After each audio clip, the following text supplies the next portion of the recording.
The final spring practice is Saturday, April 13th inside Peden Stadium. The regular season opener for Ohio is August 31st at home against Rhode Island.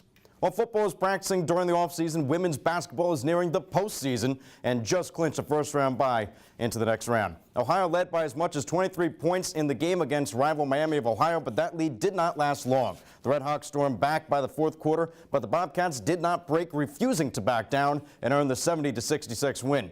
Redshirt freshman Erica Johnson led the team with 22 points and 8 rebounds.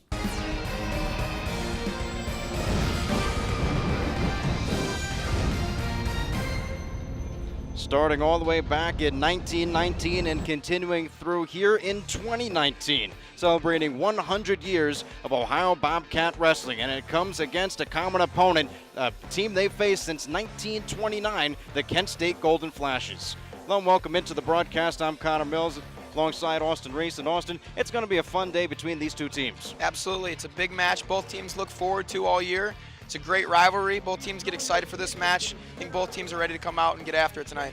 One of these big matchups coming at 165 pounds. Colt Yinger, a true freshman, going against a fifth-year senior in Isaac Bast. Yeah, it's going to be a great match. You know, Colt's coming out. He's a true freshman. He's 10-4 right now, starting off a great season, filling a great role right now, stepping as a true freshman. You know, and he's looking good right now. And then again, how tough is it to go against a fifth-year senior, somebody who's been around for a long time, Isaac Bast? You know, it's a tough task. Bast has been on the college scene for 5 years now. He knows what it's about to wrestle in big matches. He knows what it's like to be a part of these big duels. So, you know, it's going to be a tough task for Colt, but it's going to be a great match. I'm looking forward to it. And there have been many big duels between these two teams, again, starting back all the way in 1929. Bobcats, they won the first 5. Kent State went on to win the next 10. Kent State leads the all-time series 48-25, and in the last meeting, Kent State won last year 18-13. Just how big of a rivalry is this from a wrestling perspective? You know, both teams prepare for this match every year. You know, this is one of the top things they prepare for on their schedule every year. It's the biggest rivalry they have. You know, it's a really exciting match for both teams, and they look forward to bringing that grudge match trophy back to their respectable schools every year.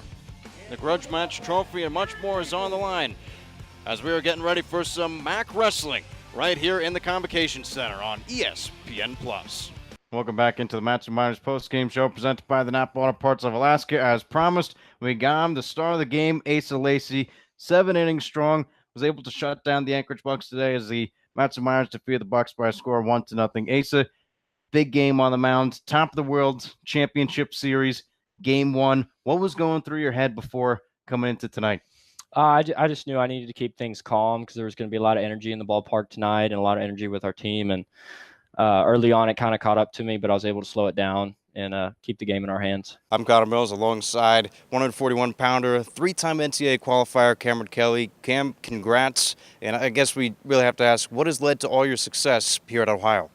Yeah, you know, just day in and day out, working hard, going to every workout, everything that I do is mindful. So, you know, at the end goal is make it to the NCAA tournament, get on that podium. So, you know, just preparing week in and week out like I do for every competition has got me here. What was the MAC tournament like this year, your senior year? You know, it was good. I think it was different from all the others. It was my senior year, so I really just took it all in. You know, I was extremely grateful to just be able to compete.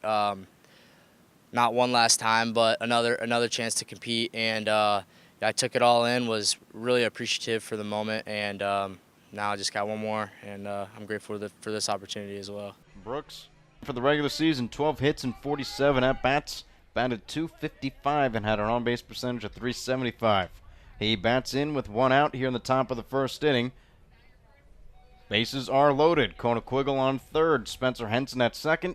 And on first base is Austin Pinarini. First pitch is taken low in the dirt for ball 1. 1 ball, no strikes is the count to Nick Brooks with 1 out here. And for Brooks, he had a home run in yesterday's game. Probably a big reason why the scoreboard is broken, as it's off again today. People behind the scenes are working diligently to try to get that up and running, but it's not going to be for today's game as Rick Latus missed low and inside. 2 balls, no strikes to Nick Brooks. for the Miners. This is their 4th time seeing Rick Latus. So for some Miners, it's the 8th, 9th time stepping in the batter's box against him. Whereas Brooks, it's only about his 3rd or 4th. But nevertheless, they know what he's going to bring to the table, and they worked at it. Bases are loaded, top of the first inning. Nick Brooks at the plate. Rick Latus's pitch is swung on, bouncing ball through the hole on the left side. 1-1 will score. Spencer Henson rounding third. He's heading for home. The throw will not be cut off, and the tag is applied in time. Spencer Henson gets thrown out at the plate, but Nick Brooks, an RBI single, puts the Mat-Su Miners above the Chinooks here in the top of the first, 1-0.